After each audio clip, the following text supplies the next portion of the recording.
The thing that I think's neat about it is that it's not just for the beach. So it's great for people who do live on the coast. But when I was living in St. Louis, we always had like outdoor concerts and a movie series outside in the summer. And I really would have loved to have this product even when I was not living near the beach. Suzanne Fontaine is the creator, inventor of Playamigo. We'll tell you about that coming up. But what she says is when you want to do something, take it piece by piece. And that's like podcasting. I was just talking with someone who wants to do a podcast. A lot of people don't want to, but they know they need to. This was someone who wants to, and she said, oh, I don't have time. But the truth is, once you get it set up, within 30 minutes a week, you can have your weekly podcast. So you create a system that works for you, that's easy to maintain, so it's not a big project, and you're able to share all of your wisdom and your stories. Check out my webpage, coachlaurie.com, to get all the info. The thing that I think's neat about it is that it's not just for the beach. So it's great for people who do live on the coast. But when I was living in St. Louis, we always had like outdoor concerts and a movie series outside in the summer. And I really would have loved to have this product even when I was not living near the beach. Has your life, your dreams been interrupted?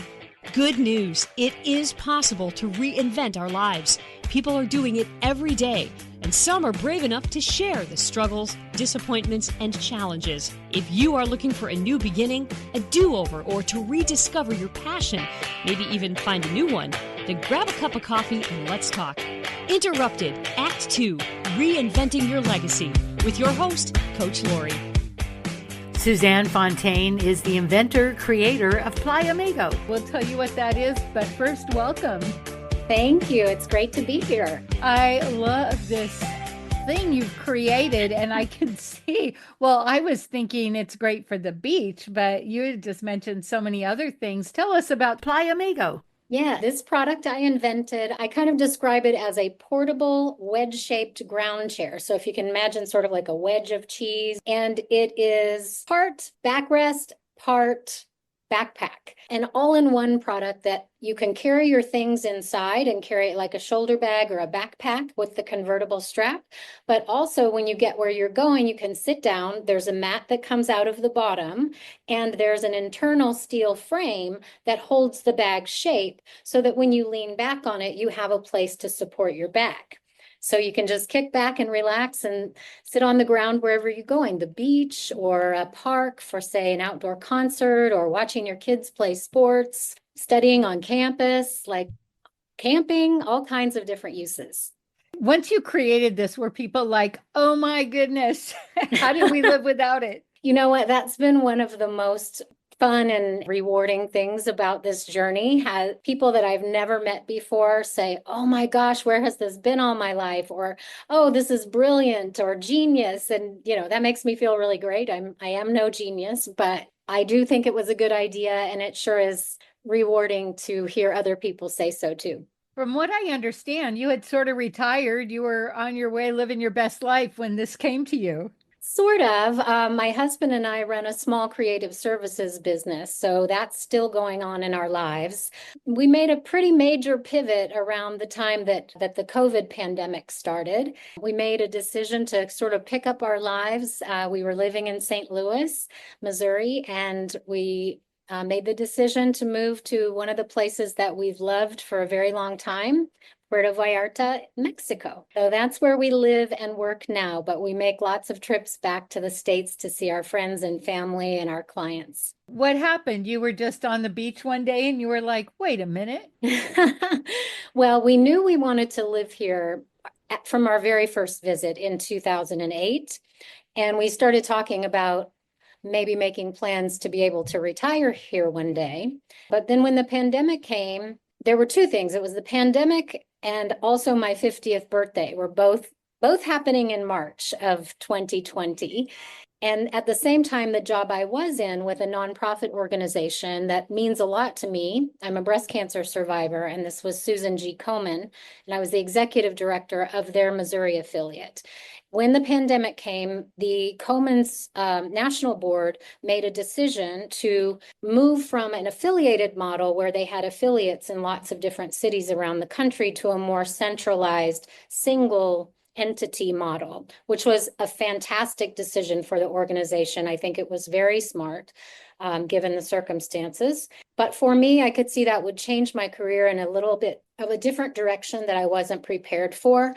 And I could also see that our fundraising was going to be severely impacted because we couldn't have our major fundraiser. It's a public gathering for a walk. So I could see that it would be very difficult for our affiliate to continue on and make it to the point where we would merge in. So I had a conversation with my board and I said, I think I need to step down so that the organization can continue to run until the merger happens. Then I decided I don't really want to go on a job search right now during a pandemic. And I was a little blue for a while, but then I started thinking about, okay, I am smart, I am strong, I have skills. What do I love to do? What am I really good at? And it dawned on me that everything I'm really good at is a fantastic complement to all of my husband's strengths. His strengths are in the arts and graphic design, photography, videography. So I started thinking, wow, I wonder if we would be able to work remotely. That just suddenly became a thing that people could do their work remotely. And I thought, you know what? Life is short. I just turned 50 and there's no time like the present to make a leap and believe in yourself. So I pitched to him using a 32-page PowerPoint presentation. And I showed him I did my homework. This wasn't just a whim, that we could afford to make this change and really just sort of kind of realize our dream earlier than we planned. And so we did it. Wow, that was really brave. A 32-page PowerPoint. Yes, I definitely needed him to know this wasn't just, a whim based on some major change with my job. And was it kind of I'll think about it, or was it like, what? Yes. He really needed to think about it. He gave it about a week or 10 days. I think I started bugging him about a week, like, well, have you thought about it? Have you thought about it? But at the end, he said, you know what? I believe in you and I believe in us.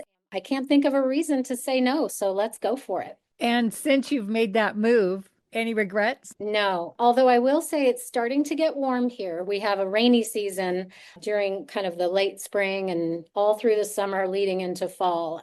That's sometimes tough to take, but I really can't complain. This is a beautiful place with beautiful people, and I've really, really enjoyed this adventure. I love that you chose to do it earlier. You had this thing happen called COVID and a pivot. Even with the breast cancer, I remember the interviews I was doing at the radio station for nonprofits. None of them could do their fundraisers suddenly. It was a big thing, and many people found ways to pivot. In a way, as bad as COVID was and as the harm it did, I will never negate that. People who lost people, there was a lot of good that came out of it, and one of it was remote work. So did you get to Porta Viarta before you created and invented this? Yes. So we moved here at about the end of October of 2020. So it took us about 6 or 7 months to sort of get everything in place to be able to go. But we sold our house, our cars. We sold probably about three-quarters of all of our belongings. We brought a few pieces of furniture and meaningful pieces of artwork and our clothes. We got rid of a whole lot of stuff. Of course, you have to get your visa and go through the immigration process. So that took about 7 months. Once we moved here, we lived in a place that was within about a 10-minute walk to the closest beach, and we lived up on a hill. So I immediately went out and got one of those backpack beach chairs. And I started going down to the beach, and I would carry a separate bag because it didn't have a lot of storage in it. And I guess it was okay going down the hill, although it was very bulky and I would have to turn sideways to pass people on the sidewalk. The coming back was the hard part, after sitting on the sand and in the sun all day and maybe having a couple of beverages. The walk back was a real pain. And I found myself just wanting to simplify my experience at the beach. And I wanted to carry one thing, not a big chair, not plus a bag. I stopped carrying the chair altogether and I would sit down on the sand and take my backpack with my stuff in it.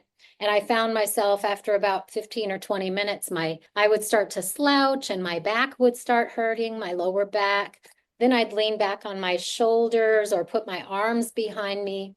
And then I would have neck and shoulder pain.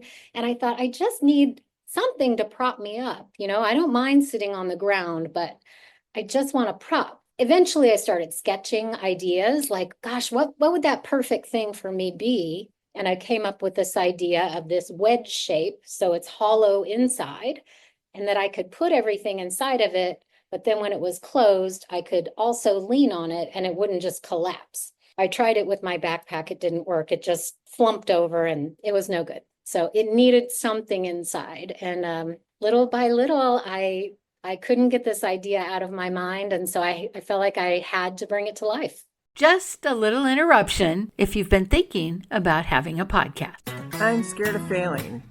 What if I can't attract an audience or convert listeners into paying clients?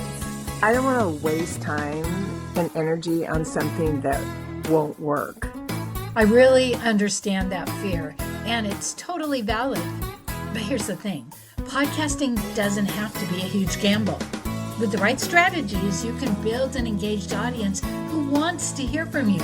You won't be doing this alone. We'll walk you through proven steps together, so you're never left guessing. I couldn't get this idea out of my mind, and so I felt like I had to bring it to life. And what a process. So what was that like? Well, I am not a designer at all. My husband's a graphic designer, but he's not really a product designer. So I learned that I need to contact it's called a industrial designer. So industrial designers are people that design products. So I found a man on Upwork who had a lot of experience designing small pieces of luggage and like the bags you carry your tennis rackets in and things like that. So he had the perfect kind of experience in designing products like that. So I started working with him. And I sent him my sketches and just kind of my concept of all of the things this needed to be. It had to be lightweight. My rule was it has to be under 5 pounds. It has to be able to hold you up with some sort of structure. It has to be able to have a lot of things to keep your stuff organized. I wanted to be able to use it as a backpack so I could be hands-free or carry it on my shoulders. So he helped me design kind of a convertible strap so you can unzip it in the middle. So I had this whole list of criteria, and he just helped me craft the design and do it in a way, they call it a tech pack. This is what you would send to a manufacturer so they know all of the specs, what type of fabric to use, what kinds of zippers to use, how long everything measures. So he did that sort of tech pack for me, and he helped me find a manufacturer in China that had the experience, the right kind of equipment, the trained labor force to bring it to life. For real. Wow, that's amazing. Were you really expecting to go into business for yourself? Well, I mean, other than in the business that I went into with my husband, no, it really was sort of a very gradual process. I kind of joke that I accidentally started a second business, and I validated my idea with a Kickstarter campaign. So I knew I loved this product and I wanted to see it be real. But I needed to make sure other people thought so too. So I put it on a Kickstarter just to see if it would resonate with others. And I had something like 130 backers on my campaign, which isn't a whole lot. But for me, because of the price point that the support was, and because about 65% of those people never knew me. You always get your friends and family to support you, which is fantastic. And I totally appreciate that. But I wondered what other people would think that didn't know me. We had people from 31 different states in the United States, plus 14 other countries around the world.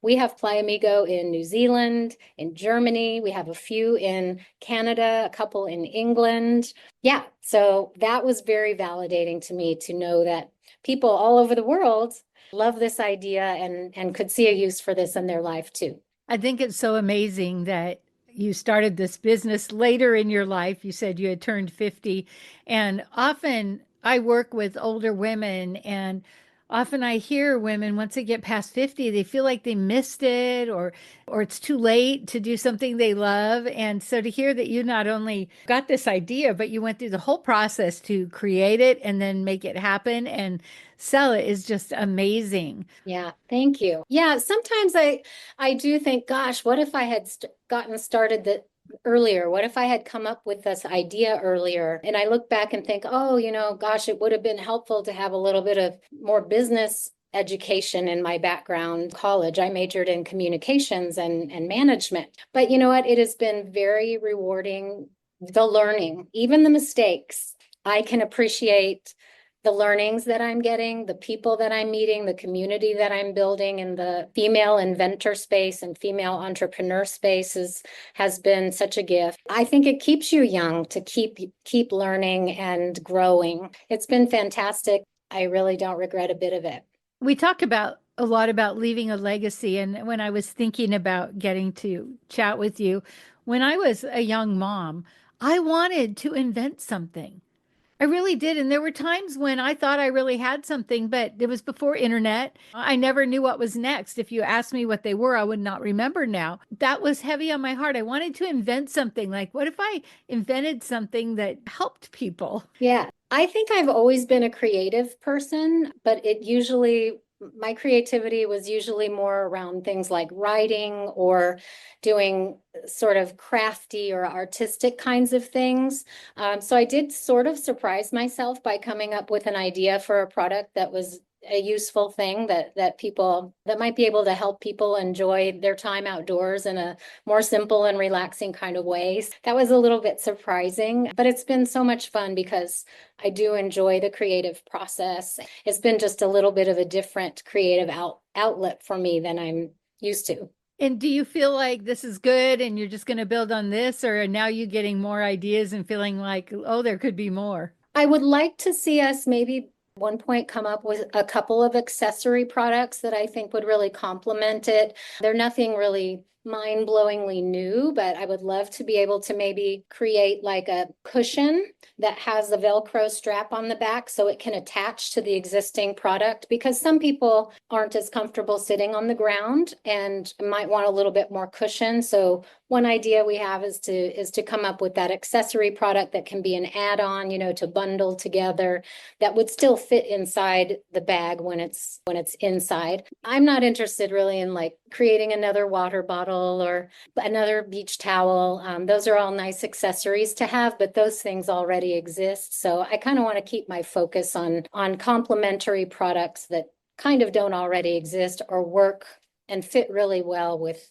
the existing features of the Playamigo. And so how long has it been out now? I came up with the idea in the beginning of 2021 and spent about a year and a half in the product development process and getting the samples sent back and forth to where they were perfect. And I ran the Kickstarter campaign in the late summer of 2022. So we really officially launched sort of direct to consumer sales in early 2023, a little over 2 years that it's been on sale. Once you did it, what was that like for you? I can remember very distinctly the first sample that we got.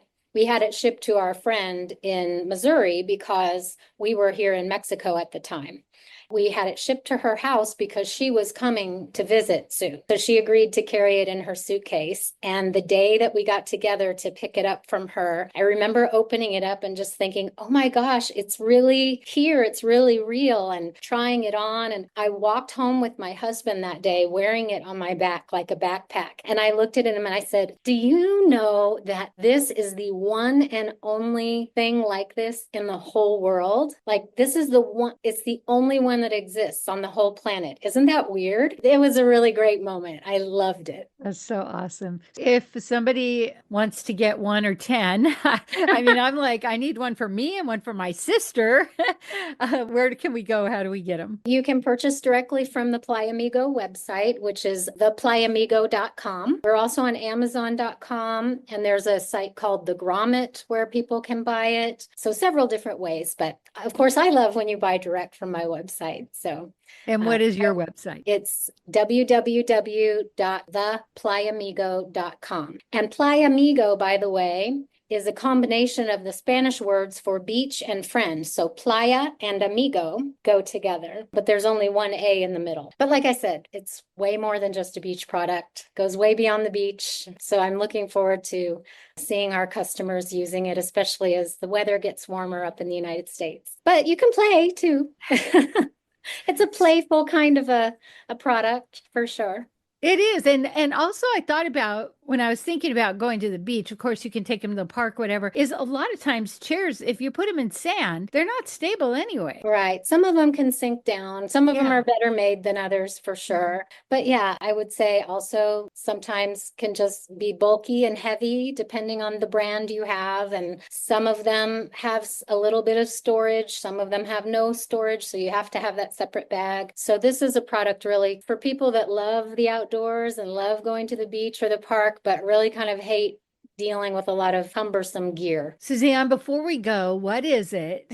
And it can be about your product or it can be about your process of all you've been through. What is it you really want us to know? That since we're talking about kind of starting over or having a kind of a second chapter in life, just if that's something that's appealing to you, give it some thought and think about what you love to do, what brings you joy. Spend some time thinking about how you might be able to move those dreams forward because life is short and you deserve happiness. I love that. And I love it that you get to live in Porta Viarta. Me too. It's really a dream come true and we're really, really fortunate. Well, thank you so much. Thank you too. If you love this podcast, here's a big ask. Will you share with your friends and family, subscribe, give us a review, and a 5-star rating so that others looking to reinvent their lives will be able to get the help they're looking for? Thank you in advance.